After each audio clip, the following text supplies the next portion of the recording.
It's time now for This Week in Rock and Roll History, brought to you by Tom Tayback. Take a moment to stroll with us down memory lane to the good old days, those rock and roll gold days. Hi, everybody. Tom Tayback here. Happy to be your tour guide going back to the days of soda shops and sock hops in the gym. How about we roll it back to 1956? Fights break out at the Asbury Park Convention Hall in New Jersey during a Bill Haley and his Comets show. The city council later votes to ban all rock and roll concerts. 1957, Jerry Lee Lewis makes his first appearance on the Steve Allen Show. The trio does a whole lot of shaking going on, for which Jerry Lee never received royalties from Sam Phillips at Sun Records. Meanwhile, over at Coral Records, Buddy Holly and the Crickets are recording Peggy Sue, which would climb to number 6. Peggy Sue is actually Peggy Sue Guerin, girlfriend of drummer Jerry Allison. The song was originally titled Cindy Lou after Buddy's niece, but Allison convinced Holly that changing the name might help his romance with Peggy Sue Guerin. They were eventually married. Jumping ahead to 1959, Dick Clark announces that his first Caravan of Stars tour will feature the Skyliners, who are riding high on the charts with Since I Don't Have You. 1960, after 12 top 40 records, Connie Francis finally hits number 1 with Everybody's Somebody's Fool.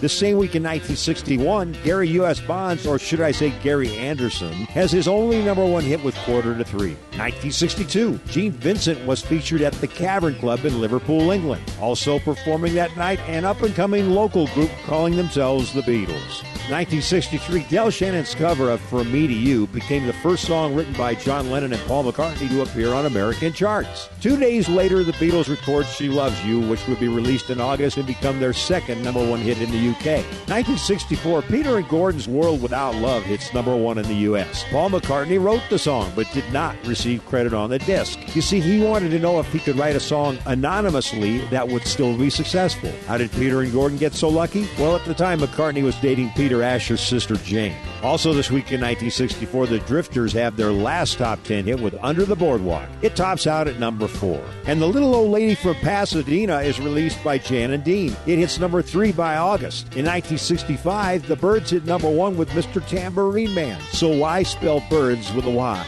Well, for starters, it was better than their original name, the Beefeaters. The spelling was simply to be different. Also in 1965, Dick Clark's new rock and roll show, Where the Action Is, premieres on ABC TV. And lastly, jumping to this week in 1967, the Association held down the top spot on the pop chart with Windy. If this is your kind of music, you'll love my rock and roll showcase, featuring trivia and stories about the rock and roll stars along with their charted hit singles at Podomatic.com or on YouTube.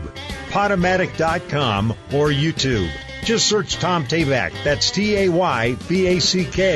Rock and roll is here to stay, baby.